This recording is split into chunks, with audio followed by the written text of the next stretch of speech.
Good morning and welcome to session 324 titled Spiritual Bypassing in the Bishop's Office When Help Turns to Harm.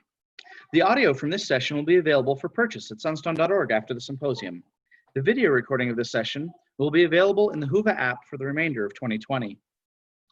If you have any questions for our presenter, please type them into the Whova app and they will be addressed as they come up every few minutes by our presenter. So stay on top of it and be sure to ask your questions. At Sunstone, we are making it a goal to build a community that allows many ways for people to express their faith. Our tagline is, "There is more than one way to Mormon." We invite you to help us build a community where all paths are given space to be better understood. Please support us in our mission by making a donation and subscribing at sunstone.org. In this presentation, we're going to take a trip down the rabbit hole. This presentation discusses spiritual bypassing, using an Alice in Wonderland analogy. Don't know what spiritual bypassing is? You may not know the term, but you've probably encountered the phenomenon. Spiritual bypassing occurs when people use spiritual ideas or practices to avoid facing painful psychological or emotional wounds. This presentation defines spiritual bypassing, gives examples of how it occurs at individual and cultural levels, and outlines potential ways to discern positive religious coping from harmful avoidance behaviors. Now let me introduce our speaker before we begin. Paula Baker is a graduate student pursuing master's degrees in psychology and sociology. She is interested in religious trauma, the normalization of spiritual abuse with interpersonal relationships and groups, and the intersection of theology and psychology. I'll now give the floor to our presenter. Great. All right. Let me bring up my presentation really quick and make sure that you guys can see that appropriately. It's looking good. Thank you. Okay, hold on one second. I'm gonna move. Okay, perfect. All right. Okay, like you said, my name is Paula Baker, and this presentation is on spiritual bypassing. My interests really lie in the counseling psychology field and spiritual abuse. And eventually, I'd like to pursue a PhD in counseling psychology, but right now I'm just working on a master's degree, raising cats as children, and that's you'll get to know me kind of throughout this presentation. And kind of my experience and journey. So what are we going to do today? The first thing that we're going to do is essentially define spiritual bypassing and go through and make sure that we have a clear understanding of what it is. I'll talk about some of my personal experiences or societal examples of spiritual bypassing. And also what I'm going to mention is how power and privilege come into play with regard to this topic, as well as cultural norms and beliefs. And feel free to ask questions throughout. Like Benjamin mentioned, I want to make sure that you have a clear understanding as we go through. So feel free to post your questions whenever, and every few slides, I'll try and remember to stop and gather those from you. So, okay, let's get started. What exactly is spiritual bypassing? This is a term that was coined by John Wellwood in 1984, and he was a Buddhist psychotherapist attempting to really describe this phenomenon that he frequently encountered in his clients. And essentially what it is it's when people use spiritual ideas or practices to sidestep or prematurely transcend emotional issues, psychological wounds, or developmental tasks. So let's kind of unpack those one by one to give you an example of what exactly we're talking about here. The first one is emotional issues. So I kind of see this as emotional reactivity, something where I'm not emotionally grounded. I don't really know how to process my emotions. I'm very volatile. And essentially what I do in these situations is I'm using spiritual concepts to shut down that reactivity and discourage any curiosity about it. So let's just take a really kind of stupid, simple example. And let's say my partner does something I don't like. He loads the dishwasher in the wrong way. And I get angry about it quite frequently. I feel this resentment coming up. But then what I do is, instead of looking at that and investigating kind of why it's coming up, I basically use spiritual concepts like contention is of the devil. Jesus said I shouldn't judge others, so I shouldn't be judging the way he loads the dishwasher. And I immediately kind of shut off my emotions, and I display kindness towards my partner. And the kindness, I don't think, is necessarily a problem in and of itself.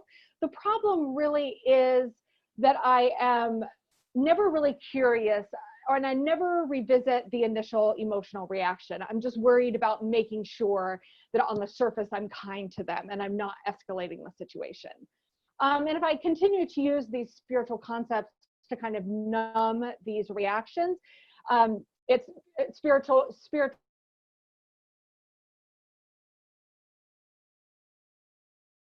We use these spiritual ideas is to avoid processing our unresolved psychological wounds. So instead of going back and doing the psychological work that's necessary in order to really like heal our own victimization or kind of process our trauma, what we're doing essentially is saying that God will heal it in his own timing. Jesus tells us not to really have anger. So I don't need to be angry towards the abuse that I experience because Jesus will take it away, that type of thing. And a lot of counseling psychology research really focuses on this particular issue and the work that we're avoiding by using spiritual practices. A client might come in with an addiction. For example, in Mormonism, a lot of people come in with porn addictions, right? And instead of really looking at the underlying causes of that addiction, someone might say, oh, well, God's just going to take away my childhood abuse. We're supposed to forgive. And they're not willing to really address what's underneath. And they just want to keep everything on that kind of surface level.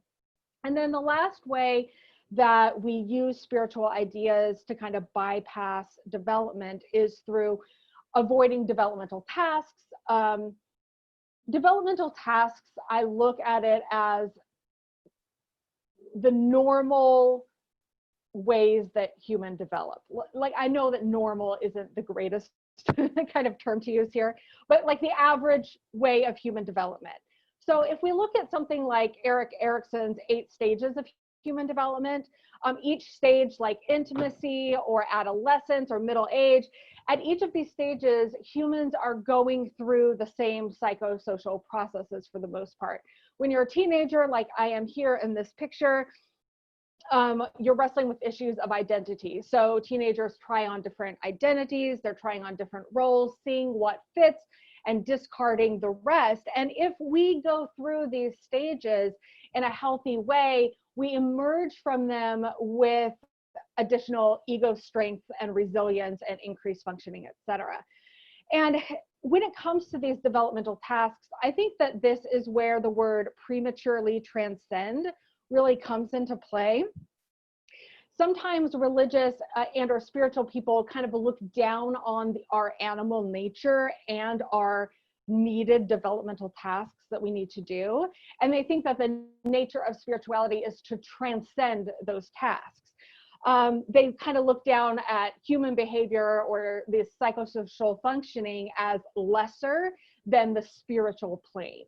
So I consider humans as like made in the image of God. We all have this spark of divinity. We all have this true self, but we're also deeply, deeply human, and we can't really escape that.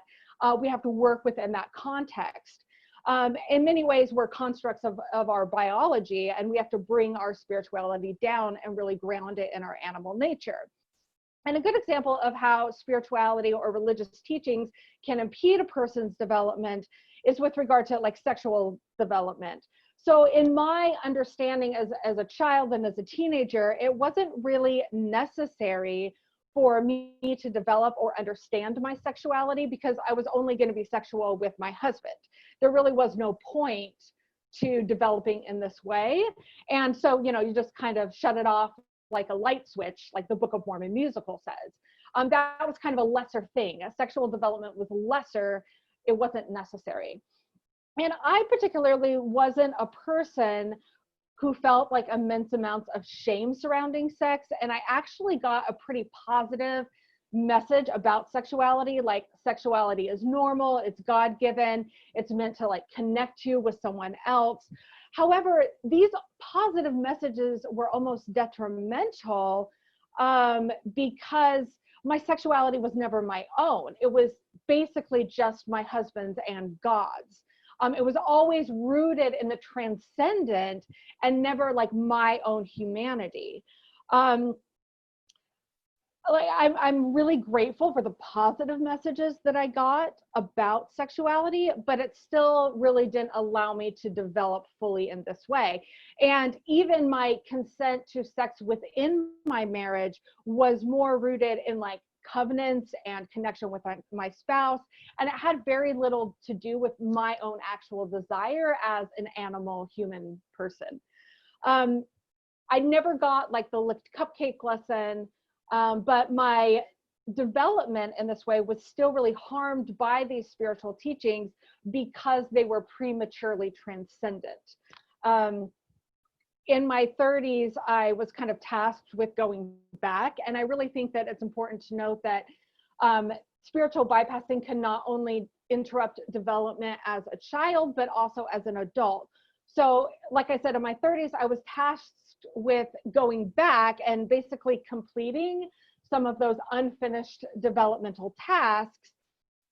And I was tasked with kind of developing and claiming my sexuality outside of purity culture, learning my basic likes and dislikes, etc. And I could have easily at that point chosen to continue to use those spiritual concepts and those commandments and those positive spiritual messages to bypass doing that actual work. But it's not something that I chose to do. And so sometimes I think as well, spiritual bypassing or spirituality can even prevent people from recognizing that they have unfinished developmental tasks to do. If I'm in a marriage and I'm faithful to my spouse, and what's the point in going back and developing that, because I'm already keeping the law of chastity, so there really is no point. Okay, so most of the research on spiritual bypassing is done in the counseling psychology field.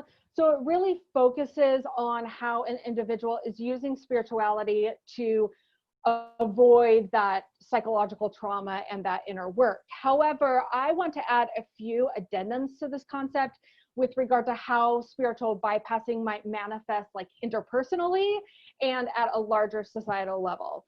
And this really isn't rooted in anything empirical. It's just kind of my ideas and, you know, my experience. So the first thing I want to talk about is power dynamics or power differentials. And I always have this joke, and it's like a really terrible joke, that like children are held hostage by the nature of their just inherent vulnerability. They can't go out on their own at 5 years old and like find an apartment to rent and cook their own food and get a job. They're basically subjected to whatever parenting that they are subjected to. And they basically have to find a way to survive that parenting until they have a measure of safety outside of that environment to defy it. And this to me applies to both good parenting. Like I feel like my parents were pretty good parents, but I still kind of had to survive in that environment. And it also applies to abusive parents, obviously. So my example here is if I were to have accessed the God that I now worship when I was a child, like what would I have done with that?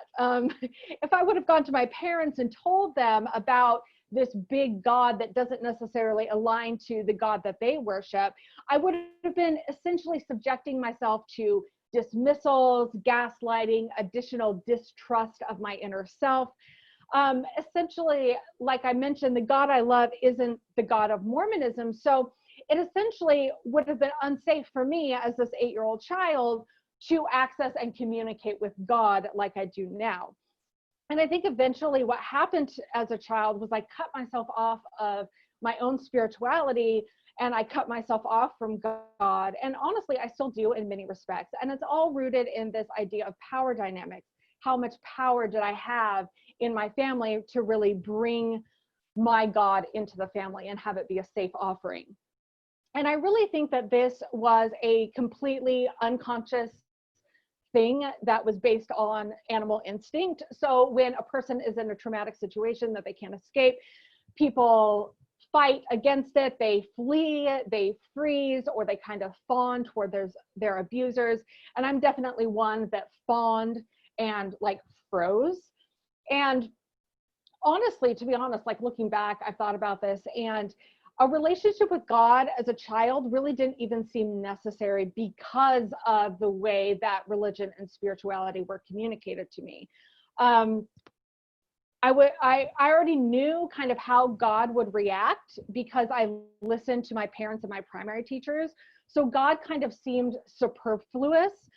There wasn't a point in developing my own spirituality because I had all the answers already.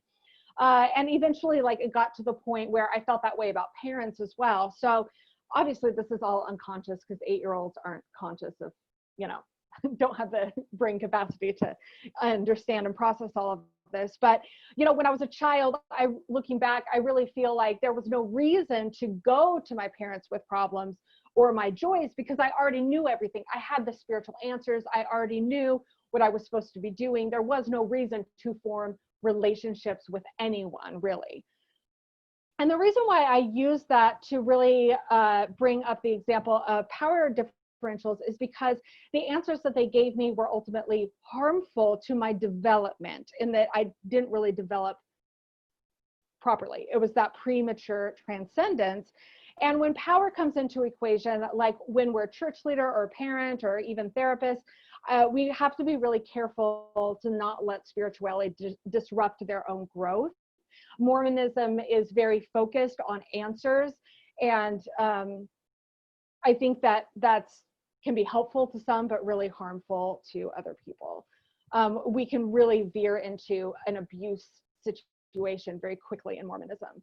All right, and the other thing I want to talk about that I'm gonna add to this spiritual bypassing presentation is the concept of systemic issues. So I really think that spiritual bypassing can keep us from engaging with systemic issues. In early June, I held a Sunday school class in which I attempted to connect Black Lives Matter to that week's chapters in the Book of Mormon. And instead of really engaging with the content and the conversation that was happening about race, my dad fell back on his, well, all I can do is really be a good person. That's really what matters to my salvation. So I'm just going to be nice and kind to everybody and that'll fix it. And you can also see spiritual bypassing in like institutional responses. So this is what the church's kind of response was to the George Floyd murder. And instead of really owning up to the harm that we've caused Black people, us white folks kind of just talk about how we're all children of God, how we shouldn't have division. And I really think that like this is kind of missing the point. Like we're not engaging in the actual conversation that happens. What we're attempting to do is transcend the conversation because that conversation is lower and it's worldly and it's mortal. To me, this is spiritual bypassing at a systemic or an institutional level. Like I said, they weren't really engaging in the conversation. So that's like kind of my addition to spiritual bypassing on what I think it is and how it isn't something that we just do to ourselves or for ourselves. It's also something that can become abusive in interpersonal relationships. And it's also something that can be put forth by institutions. So Wellwood defined spiritual bypassing, and counseling psychologists in the last probably 10, 15 years have really kind of taken up the study of it empirically. And I just want to briefly mention here that at some point a couple years ago, Jesse Fox and a couple of other researchers created a scale to measure it. So how likely is someone to engage in this behavior? What does spiritual bypassing have to do with mental illness like depression or anxiety or numbness? And basically what they found is that it happens in two ways. The first way is psychological avoidance, which is that sidestepping or the avoiding of difficult emotions or experiences. And I kind of mentioned that a couple slides ago. And the other way is spiritualizing. So this is the using of spiritual concepts to like evaluate situations or exaggerating a circumstance or an experience with spiritual concepts.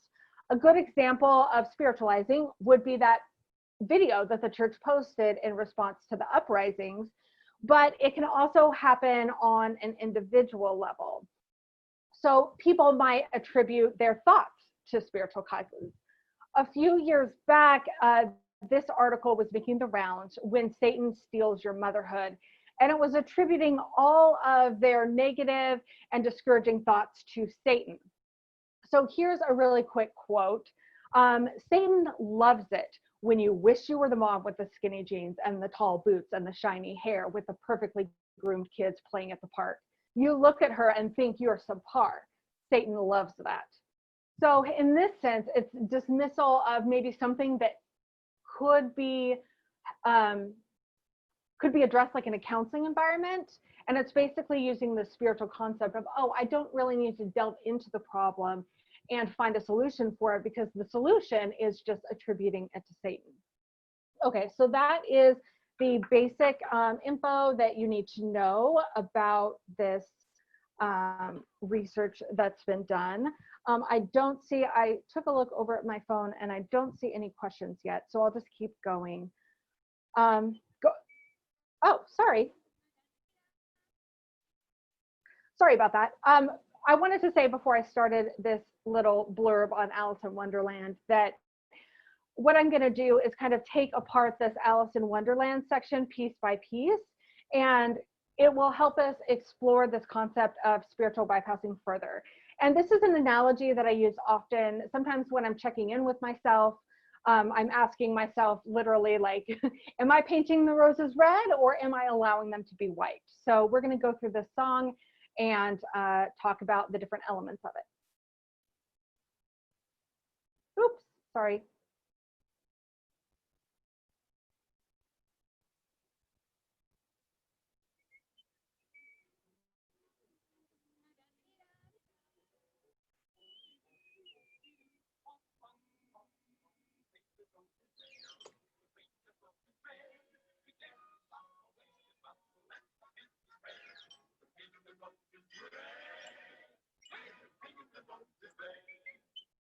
Okay, so the first element of this song that I want to talk about is the playing cards. We are the people painting the roses red. We are the people spiritually bypassing. And really what I want to point out here is basically like how happy these playing cards are to be doing this work. Like they're just like joyful and ecstatic. The key lyric that I want to point out is, we dare not stop or waste a drop. And basically, how I see it is we're working really hard to get these roses painted. The reason why we're working so hard and we're engaging in this spiritual bypassing is that sometimes we don't like situations. We don't like the thing that actually grew, and we think we know what something should be. We think that roses should be red. We think this is the outcome that we should be getting from a trial or from a challenge. And so what we do is we paint the roses and we impose a narrative and we impose a spiritual truth onto a situation as opposed to allowing the situation to really just be what it is, instead of allowing the roses to just be white. And like I said before, these cards are super hardworking. Like, we are so involved in doing this work and of spiritual bypassing that sometimes we just don't see anything else.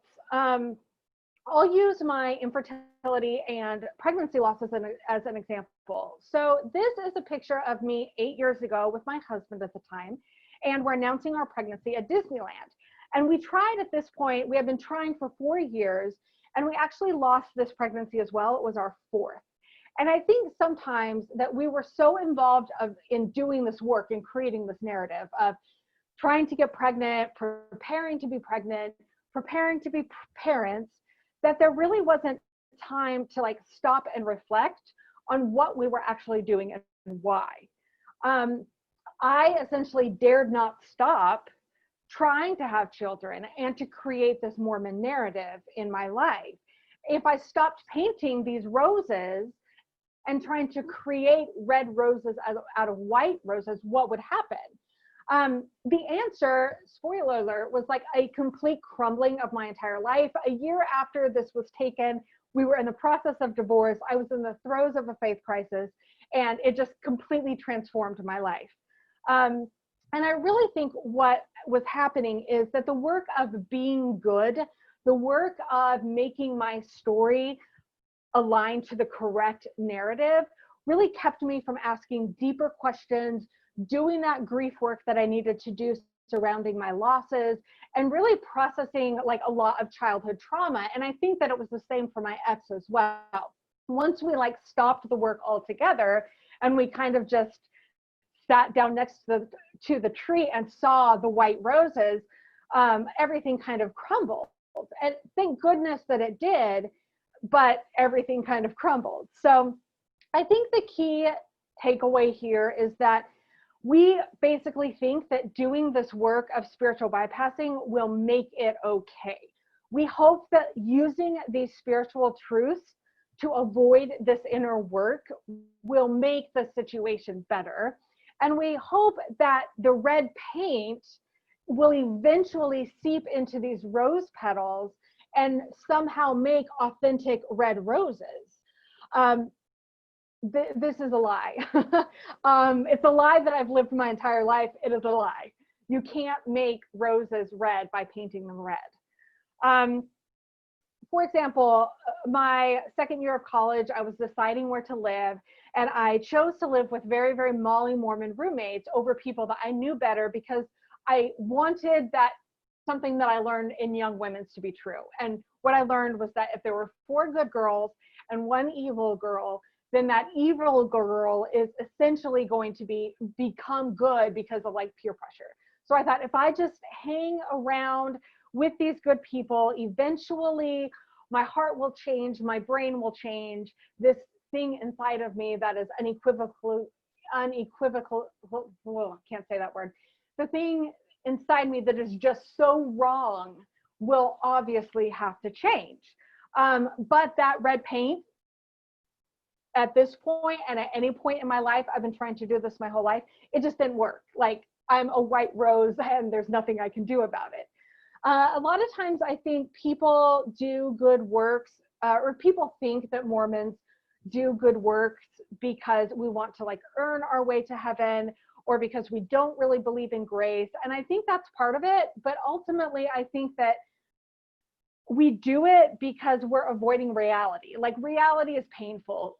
Realizing that I was a white rose and that there was nothing I could do to make myself red is painful. Dealing with who I am is painful. So let's kind of move on in this little song.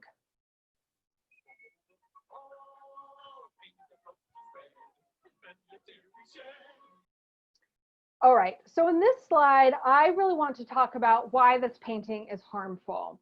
And I kind of took this right from the lyrics because the lyrics convey truth. All right, so the first reason it's harmful is because we know that we'll cease to grow. When we paint these roses, we're essentially keeping the rose bush from growing in a natural way.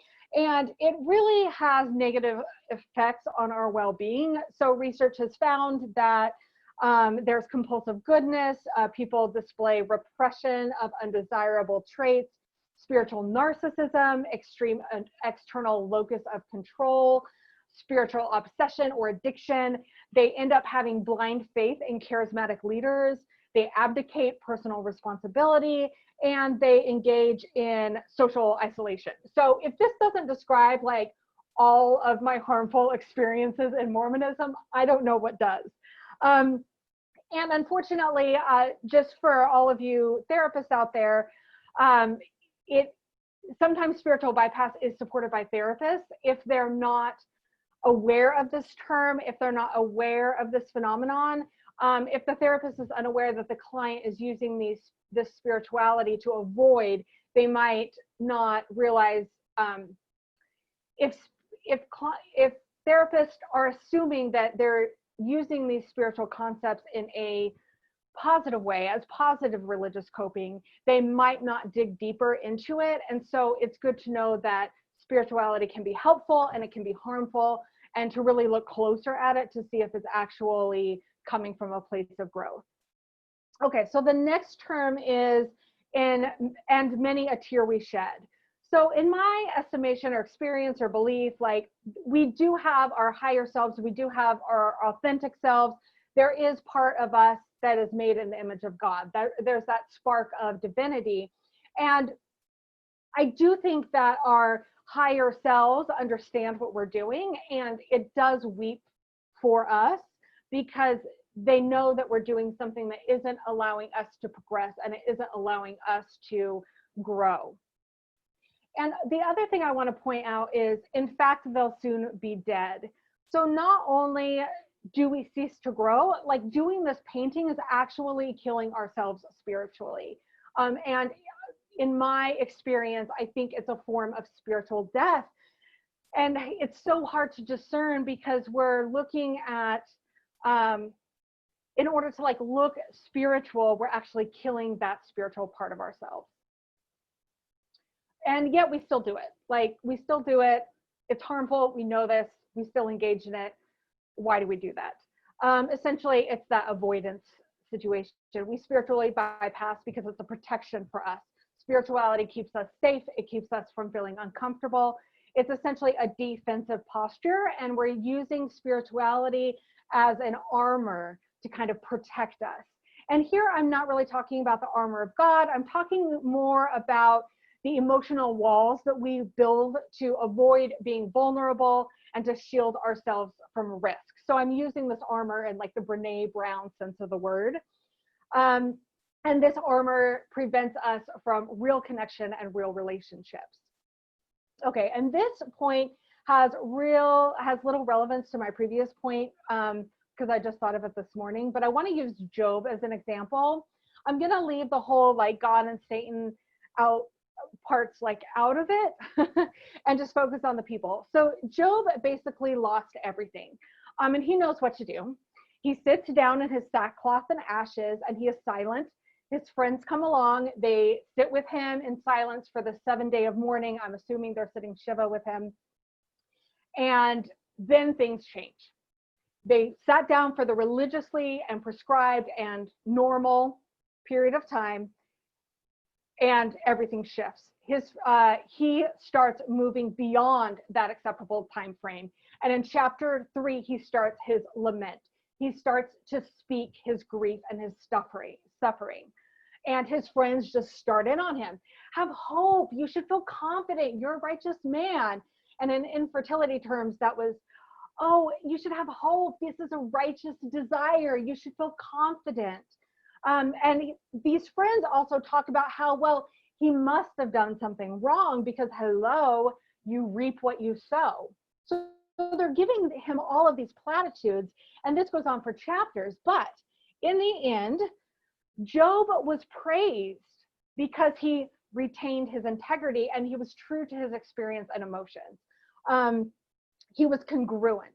He didn't allow his roses to be painted by these other people, and he didn't really take that red paint that his friends were trying to give him. Some people really talk about integrity as remaining faithful to God, but to me, integrity is remaining faithful to like the reality of a situation and that higher self that I talked about before. And Job was faithful and he had integrity, and he had integrity because he lamented, not because he used those spiritual solutions to give himself comfort. And I think I also kind of want to note this, it's something that occurred to me this morning as well, is that I wasn't always using spiritual bypassing to cope with my losses because I was always scared of uncomfortable emotions. I don't think that on some level I had even had grief to bypass, because by the time I was an adult, I was so past feeling, to put it in Book of Mormon terms. Spiritual bypassing at that point wasn't a conscious choice. It was just embedded in my functioning. It was like breathing. And I couldn't even choose to be Job in my former life, because I didn't even know like what that meant. I couldn't feel anything, and I had numbed out so much as a child because all these good spiritual teachings were given to me. So here I just want to talk a little bit more about the power thing. So when the church had power over me, and they had power over, like my parents had power over me, and my marriage had power over me, when I was still painting those roses, I wasn't free to either find my own truth or discover any truth organically.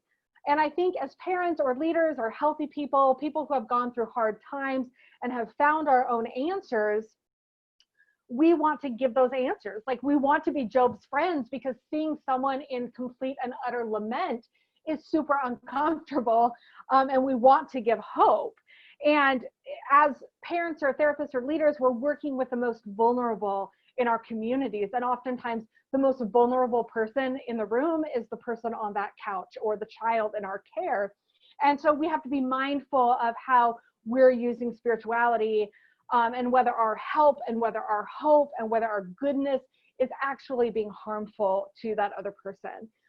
Essentially, how I see it is we can hand vulnerable people a red bucket of paint instead of just kind of sitting back and witnessing their lament and witnessing their process. Okay, so let me go to these. Are there any questions, Benjamin? It doesn't look so yet, Okay. but we do have a lot of participants, so I hope that you guys will put them into the Whova app. Okay, So we can just read wanted them. to make sure. I know there's a couple of comments, so I'll comment on those after the actual session ends. Okay, so here I want to talk about cultivating patience, and I just really want to quickly mention, because this is such an important topic to me, and I can get so beyond angry at my community, at my family, at myself for just engaging in this behavior, because it's not real and it's a lie, and I just want to burn all the things down. However, it's important to note that spiritual bypassing happens on a spectrum. It can range from positive religious coping that helps us deal with acute trauma, to spiritual narcissism, where we're using it as an abusive and control tactic. And the research also talks about how it can be adaptive. So in my case, I really think that spiritual bypassing kept me alive as a child. It kept me alive when I was first starting to feel that grief of my losses. I became very suicidal because I lost my purpose in life. Like, when you can't have kids, like, what am I even on earth for? Plus, everyone was like, oh, you'll get to raise your kids in the afterlife. And my logic was, well, then why don't I just die? So having some sort of spiritual hope that at some point spiritual truth will manifest itself was actually very helpful and adaptive for me. However, today's solutions are often tomorrow's problems. So what is adaptive for us as children is eventually kind of becomes maladaptive as we grow. We're encountering new situations, new people, new circumstances. We're constantly evolving. So what kept us safe as kids essentially isn't going to work as an adult. And so we need to have empathy for the fact that it does work, and it did work for someone, it worked for us. And so there's some empathy there that can be had.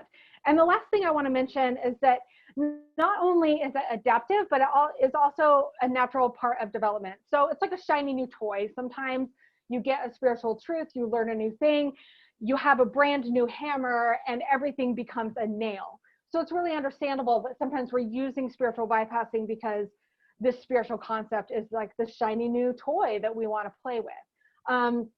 Ultimately, stopping spiritual bypassing, I think, is really a crumbling of one's worldview, because you're going to have to shift your spirituality in some way in order to cope with what's actually real.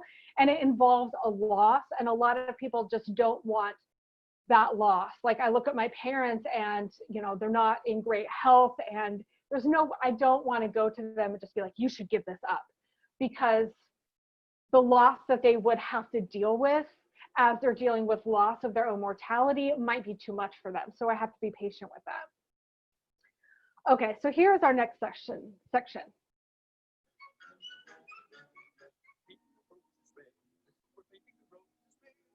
pardon me, but Mr. Three, why must you paint them red? Oh, well, the fact is, we planted the white roses by mistake. And she likes it red. If she's so white instead, she'd raise a fuss, and each of us would quickly lose his head. This is a funny red. We painted the roses red. Okay, so now we're going to talk about how mistakes are made. And I know that there's a question, but I'll get to those at the end because I think they kind of go together. So now we're going to talk about how mistakes were made. So I'm going to save the talk about the queen on another slide because she's a whole different beast. But here I want to talk about the playing cards explanation. So first, the cards explain that white roses were planted by mistake. And sometimes we do make mistakes, like we actually sin. That's a legitimate concept in my mind. Other people talk about like unskillful action in Buddhism. So essentially what we do is we act out of alignment with our values or the situation. And we mistakenly plant these white roses and red roses, or sorry, we mistakenly plant these white roses and obviously white roses are growing. I think the problem here is that sometimes we react to those white roses because we know it's not correct. Like, oh crap, I screwed up, I gotta fix it. I gotta call my bishops, I gotta confess to someone, I have to scramble to change what happens right away. And it's a very reactive posture. And instead of really sitting with the fact that we created these white roses, we're doing that painting. Sometimes that painting is helpful, like if you need to reduce harm right away, not escalate the situation, fantastic. But at some point, we kind of need to just sit with the fact that and ask ourselves, why did we mistakenly plant these in the first place? If we're planting white roses and if that mistake is a genuine mistake, we might have to do some work in order to make like the red roses a reality. So in chapter Jacob 5, it talks about, you know, how they went into the vineyard and when bad fruit came up, they did the dunging and the digging and the grafting. Like they didn't just paint the fruit to make it look like good fruit. They actually worked on the underlying issues. But so often instead of doing that work, we just kind of make it okay by painting the roses. The other thing I want to talk about is this change mistake that can happen because of expectations. So sometimes what happens is we plant a rose bush and we expect red roses because of course the roses will be red, and then they grow and we're completely blindsided by the fact that our roses are white. We're blindsided because we thought we had planted the right thing. We thought we had the formula correct. And there's that scripture even in the D&C that talked about if you get a blessing, it's because you obeyed the law on which that blessing is predicated. So we do all the things right. We plant the rose bush. It turns out to be white.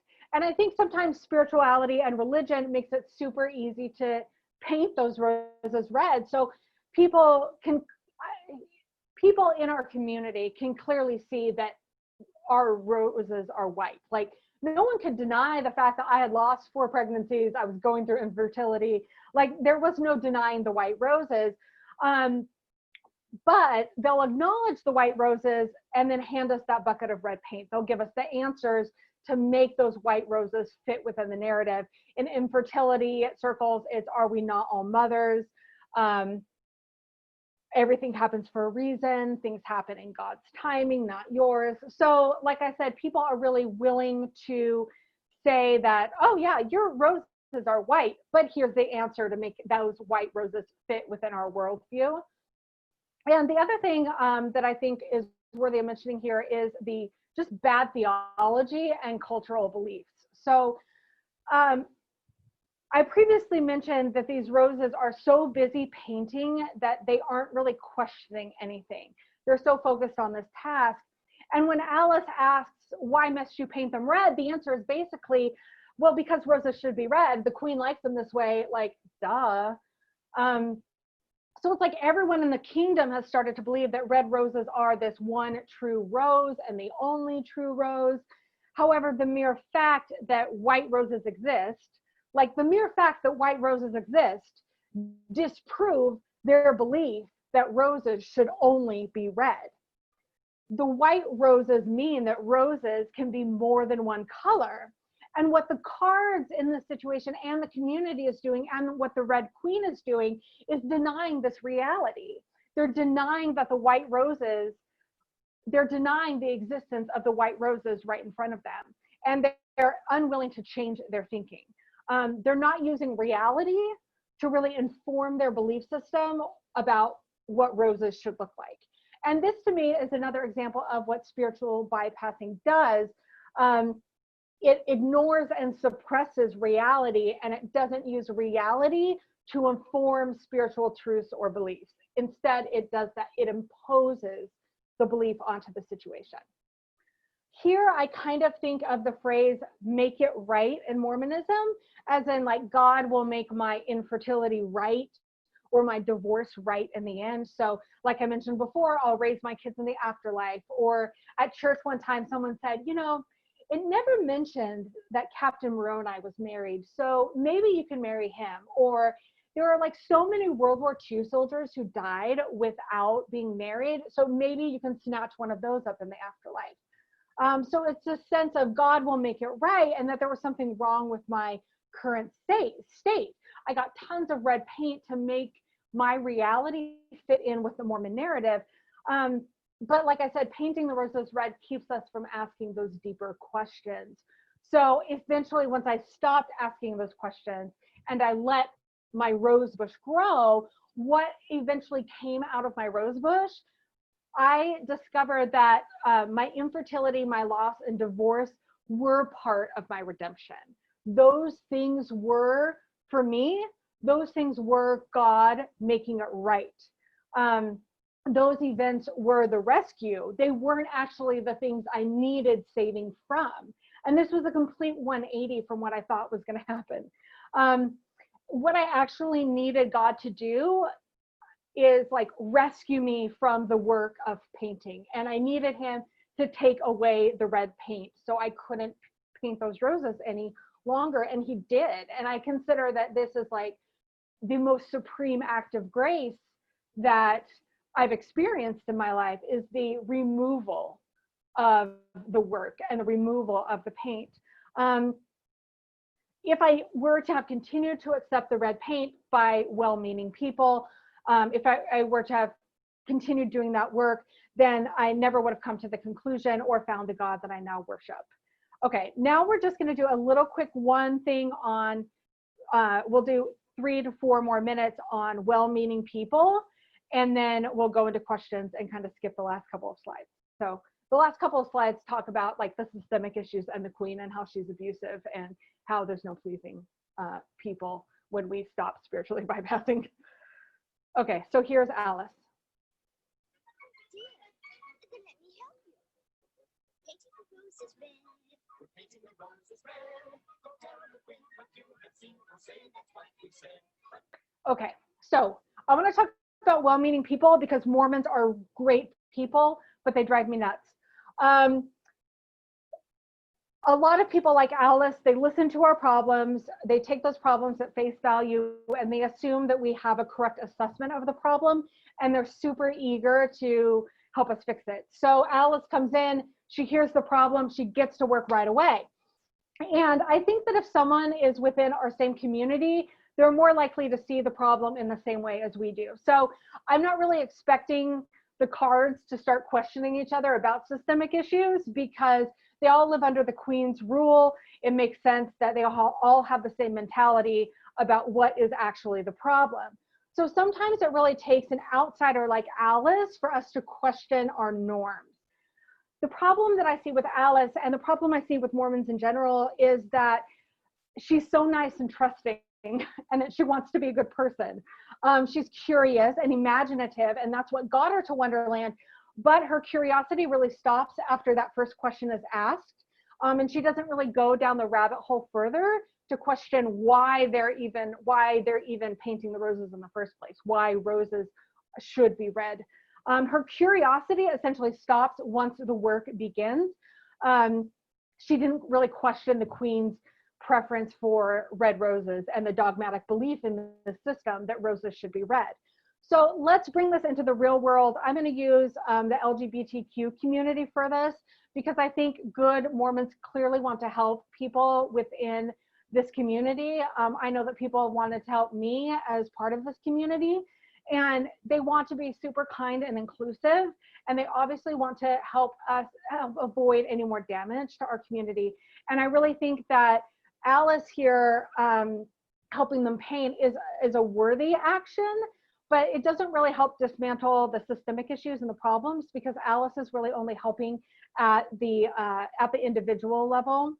People do need that individual help. It's like emotional first aid.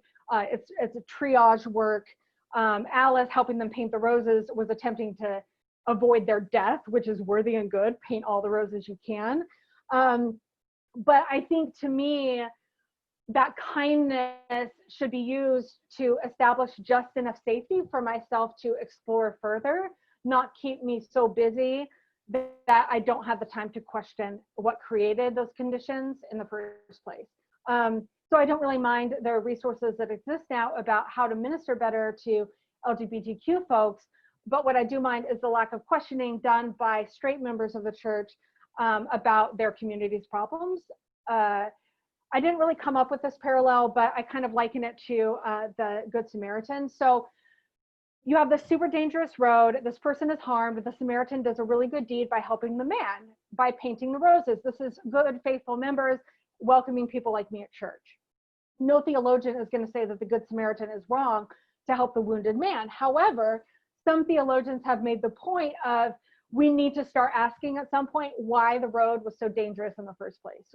What beliefs make that road more dangerous for some as opposed to others? What policies, or in the church's case, doctrines, need to be questioned or reimagined in order to liberate the most marginalized by an oppressive and abusive God. So I think sometimes I appreciate what good, faithful members do to help me, but also I wish they would ask questions about how they're creating the situation that requires me to be ministered to. They essentially solve the surface issue by talking about being Christ-like, but they're not looking at the doctrine that creates the need for Christ-like service in the first place. The white roses aren't actually problematic.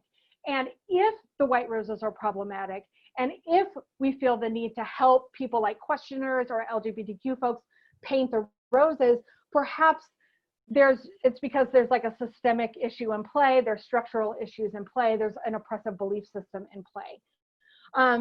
So going back to the power differential, I think leaders, parents, just people with like power and privilege like myself, like I check most of the boxes of privilege. We're actually perpetuating the problem if we're only addressing the individual level of things and not the systemic level, if we're not willing to question and tear down the beliefs that prefer red roses over every other type of rose. Okay, so let's go to questions now. Benjamin, are you there?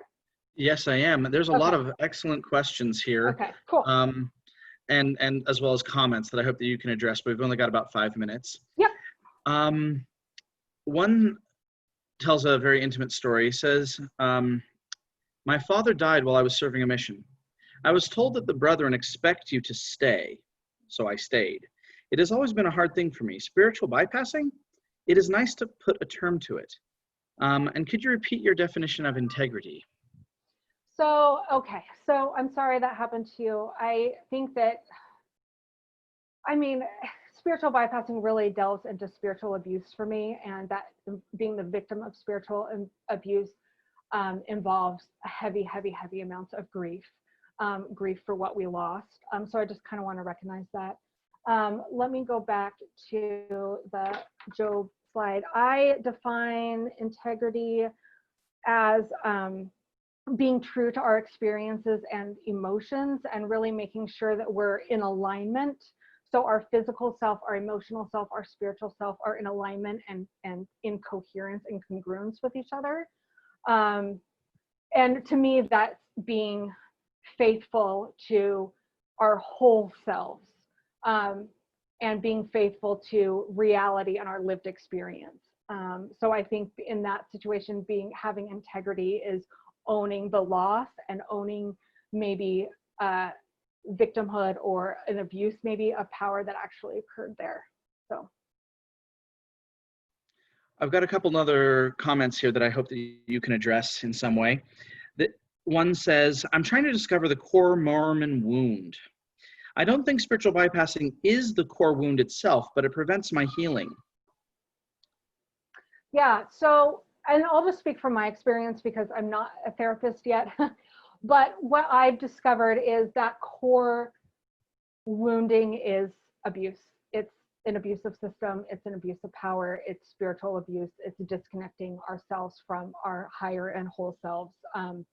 Spiritual bypassing can keep us from addressing that and even addressing the fact that spiritual abuse is a thing. So I mean, I would just say, I know that there's a question about like going back and maybe like, how do I access grief from years ago? And the how I've gotten to my core hurts and my core experience and my Jobness is through somatic trauma work. It is ingrained in our bodies, this trauma that we've all experienced just by nature of being in the world. It all has different flavors, but it's all traumatic. It's all rooted and carried in our bodies. And so body work, somatic trauma work has been like the unlock for me to actually figure out what I needed to grieve and what I needed to work through. So it's not, and I really think that like our bodies give us what we need at that time and what we actually need to process. So our bodies, when we're ready to handling the, or processing a rape or processing abuse in childhood or whatever it may be, our bodies will give us that when we're ready to process it. It's just a matter of listening to how that trauma is arising in our bodies and learning how to find a measure of safety and like nervous system equilibrium stuff. I don't know all the correct terms. So yeah, that would be my answer to that. That's an interesting way, I guess, to try to, how can we process those traumas that we bypassed, right? And I guess you say it's in there. We can get back to it. Another Mormon construct that uses spiritual bypassing is who you choose in a marriage partner. Can you speak to your experience on that? Yes, because I chose my marriage partner because of church.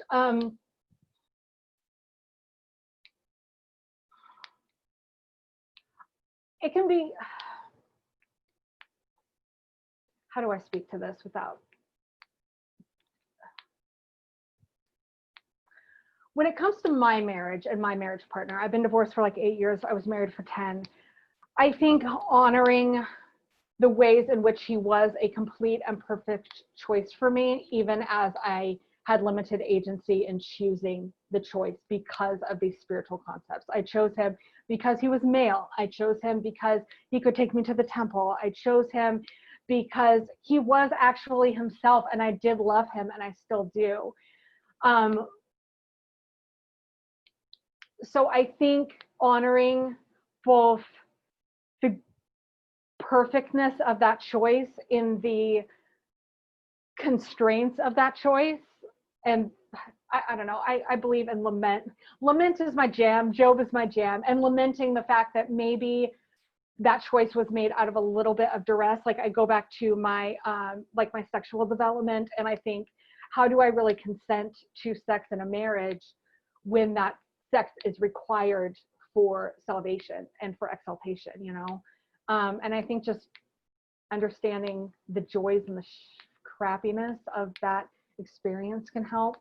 But I definitely agree that like the choices that we make, it's messy. They're not all made out of our highest self, and they're not all made out of duress and victimhood. It's just kind of a complete mess. And owning that wholeness of the experience, the good and the bad, the blessings and the sorrow, that's how you get that integrity. Like that's integrity, is just holding all of that and like growing as a person. So my arms are big enough and I have the capacity to witness the entirety of my experience. I think that's kind of if there's a problem there with the spouse, I think that's kind of the existential solution.